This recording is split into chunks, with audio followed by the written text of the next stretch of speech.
Hello दोस्तों, मैं आज आपके सामने अगस्त में होने वाले सीटेट एग्ज़ाम के लिए सीडीपी का मॉडल पेपर लेकर उपस्थित हुई हूँ। सबसे पहले हम सीडीपी के अंतर्गत वाइगोत्स्की को देखेंगे। वाइगोत्स्की, जीन पियाजे और कोहलबर्ग इन तीनों मनोवैज्ञानिकों के इन मनोवैज्ञानिकों के बारे में हमेशा सीटेट में क्वेश्चन पूछे जाते हैं। अगर हम परवेश ईयर के पेपरों का एनालिसिस करते हैं तो इनमें से हमेशा क्वेश्चन पूछे जाते हैं। तो सबसे पहले हम वाइगोत्स्की को 2 मिनट में समझेंगे। सबसे पहले वाइगोत्स्की होता है, इसने तीन अवस्था बताई थी। एक तो वास्तविक विकास का स्तर, एक संभाव्य विकास का स्तर और समीपस्थ। तो वास्तविक में तो बच्चा होता है वो किसी भी कार्य को सीखता है, यानी कोई भी सहयोग नहीं लेता है, खुद सीखता है, वो तो वास्तविक विकास का स्तर हो गया। दूसरा होता है संभाव्य विकास का स्तर, जिसे हम स्कैफोल्डिंग भी बोलते हैं, अर्थात सहयोग के आधार पर किसी कार्य को सीखता है तो वो संभाव्य विकास का स्तर हो गया। तीसरा होता है समीपस्थ विकास का स्तर, जिसे हम जेडपीडी बोलते हैं, यानी जोन ऑफ प्रॉक्सिमल डेवलपमेंट, यानी वास्तविक विकास का स्तर, यानी खुद के द्वारा किया गया कार्य और सहायता के आधार पर किया गया कार्य, इन दोनों के बीच का जो डिफरेंस होता है वही समीपस्थ विकास का स्तर होता है। और पीछे के पेपर का एनालिसिस करते हैं तो उनमें लगातार इन तीनों मनोवैज्ञानिकों से कंटिन्यूसली क्वेश्चन पूछे जा रहे हैं। अब हम पहला क्वेश्चन देखते हैं कि वाइगोत्स्की के अनुसार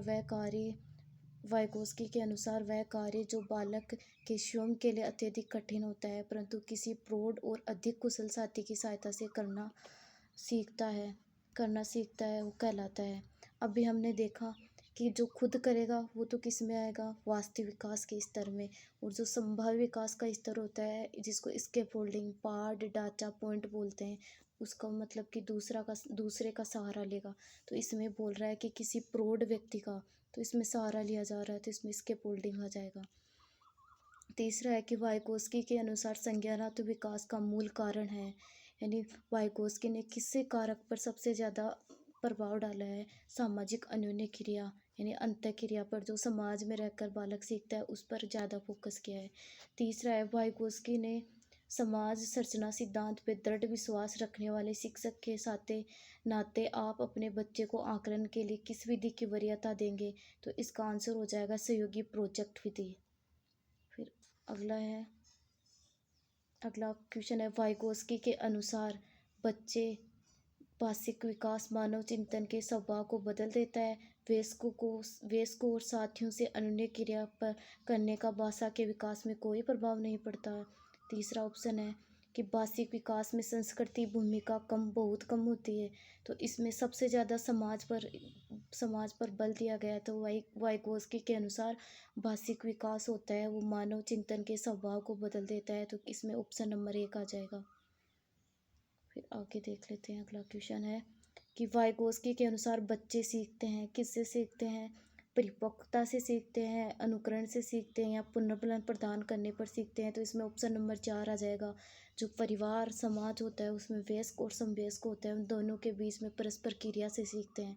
इसमें ऑप्शन नंबर 4 आ जाएगा। अगला है कि वाइगोत्स्की के अनुसार बच्चों की व्यक्तिगत वाक की संकल्पना स्पष्ट करती है, यानी बच्चों की व्यक्तिगत वाक की संकल्पना। इसमें व्यक्तिगत वाक का अर्थ है यानी प्राइवेट स्पीच, इनर स्पीच, कि बच्चे अपने ही कार्य को निर्देशित करने के लिए अपने कुछ भाषा का उपयोग करते हैं, उसे हम व्यक्तिगत वाक कहते हैं, या प्राइवेट स्पीच या इनर स्पीच कहते हैं। तो इसमें ऑप्शन नंबर 2 आ जाएगा। अगला है, वाइगोत्स्की के अनुसार सीखने को पृथक नहीं किया जा सकता। किससे पृथक नहीं किया जा सकता, सामाजिक संदर्भ से, कि उन्होंने सबसे ज़्यादा सामाजिक संदर्भ को महत्व दिया है। अगला क्वेश्चन है कि वाइगोत्स्की के अनुसार बच्चे स्वयं से क्यों बोलते हैं। अभी हमने पढ़ा है कि अपने कार्य को दिशा निर्देश देने के लिए बोलते हैं, क्योंकि किसी भी कार्य को करते हैं तो बच्चे उस कार्य को करते हुए उसके बारे में बोलते रहते हैं। फिर वाइगोत्स्की के अनुसार वास्तविक विकास का क्षेत्र का स्तर होता है, अभी तक पढ़ा है। इससे पहले हमने शुरू में देखा था कि वास्तविक विकास का स्तर कौन सा स्तर होता है, जहाँ बच्चा बिना किसी सहयोग के खुद सीखता है, वो कौन सा स्तर होता है, वास्तविक विकास का स्तर। और अगला होता है समीपस्थ विकास का स्तर, यानी जेडपीडी, ये कौन सा हो गया, जहाँ बालक स्वतंत्र रूप से और जो सहायता के आधार पर जो कार्य सीखता है उसके बीच का डिफरेंस या अंतर ही कौन सा होता है, जेडपीडी। तो इसमें ऑप्शन नंबर 3 आ जाएगा। अगला क्वेश्चन है कि वाइगोत्स्की के अनुसार अधिगम क्या है। एक अधिगम एक निष्क्रिय गतिविधि है, अनुबंधित गतिविधियां हैं, सामाजिक गतिविधि है, व्यक्तिगत गतिविधि है। जहाँ भी वाइगोस्की आएगा वहाँ हमेशा सामाजिक सामाजिक शब्द यूज किया जाएगा। फिर मौखिक संवाद जो बच्चे अपने आप से करते हैं उन्हें वाइगोस्की ने क्या कहा था? व्यक्तिगत वार्ता, जिन्हें इंग्लिश में प्राइवेट स्पीच, इनर स्पीच, ये सब भी बोला जाता है। इसमें ऑप्शन नंबर 4। फिर अगला क्वेश्चन है कि वाइगोस्की के सिद्धांत में विकास के किस पहलू की उपेक्षा की है? किस पहलू की उपेक्षा की है? जैविक पहलू की, क्योंकि उन्होंने सामाजिक पर भी सामाजिक पर कारक पर पहलू पर भी दिया है, बताया है, सांस्कृतिक पर भी बताया, भाषाई पर बताया, लेकिन जैविक पर नहीं बताया। अगला क्वेश्चन है कि वाइगोस्की के सामाजिक सांस्कृतिक सिद्धांत के अनुसार कौन सही नहीं है? तो इसमें ऑप्शन नंबर 1 है कि संस्कृति व भाषा विकास में महत्वपूर्ण भूमिका निभाती है, ये सही है। दूसरा होता है कि स्वनिर्देशित वाक सहयोग का निम्नतम स्तर है, नहीं, निम्नतम स्तर नहीं है। सहयोगात्मक समस्या समाधान है, सही है, सहयोग के द्वारा बालक सीखता है। अगला है कि सहायता प्राप्त खोज व संगी साथी का सहयोग, तो इसमें ऑप्शन नंबर 2 आ जाएगा। अगला है वाइगोस्की बच्चों के सीखने में किस कारक की महत्वपूर्ण भूमिका पर बल देते हैं? तो इसमें सामाजिक कारक आ जाएगा, ऑप्शन नंबर 1। वाइगोस्की ने बालक के विकास में सबसे महत्वपूर्ण किसे माना है? परिवार को, समाज को, विद्यालय को, तो इसमें ऑप्शन नंबर 3 आ जाएगा, विद्यालय को माना है। 17 वाइगोस्की के अनुसार बालक अपने साथी समूह का सक्रिय सदस्य कब बनता है? किशोर अवस्था में बनता है।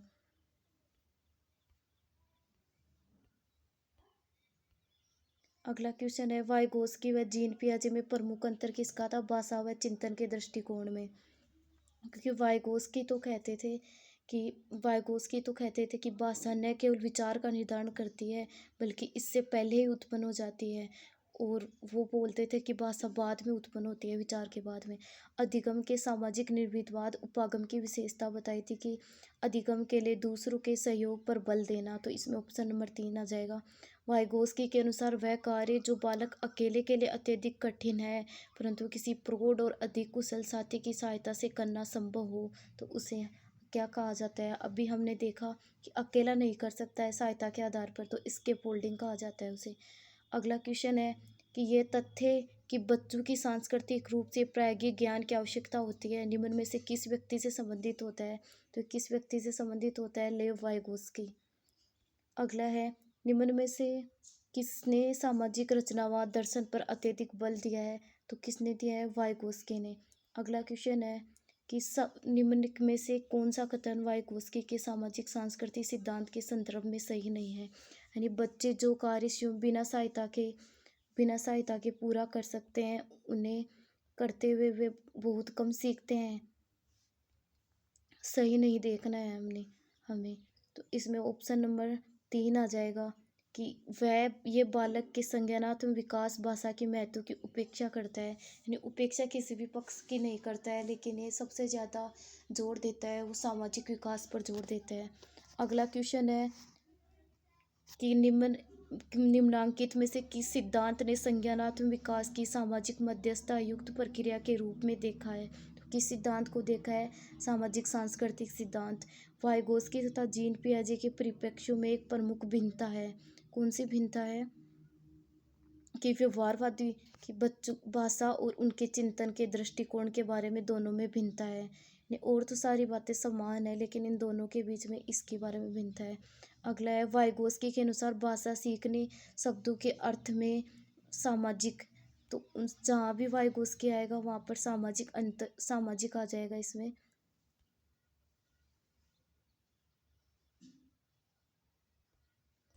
तो दोस्तों आज के इस छोटे से समय में थोड़े से समय में हमने 26 क्वेश्चन देख लिए वाइगोस्की के। इन्हीं क्वेश्चनों को पढ़कर और इन्हीं प्रैक्टिस के द्वारा मैंने जनवरी 2023 में सीटेट में 132 नंबर से सीटेट क्लियर किया था। आप ज़्यादा से ज़्यादा इस वीडियो को लाइक शेयर, हमारे चैनल को ज़्यादा से ज़्यादा लाइक शेयर और सब्सक्राइब करें। आपको इसी प्रकार के क्वेश्चन मैं उपलब्ध करवाती रहूँगी। Thank you guys.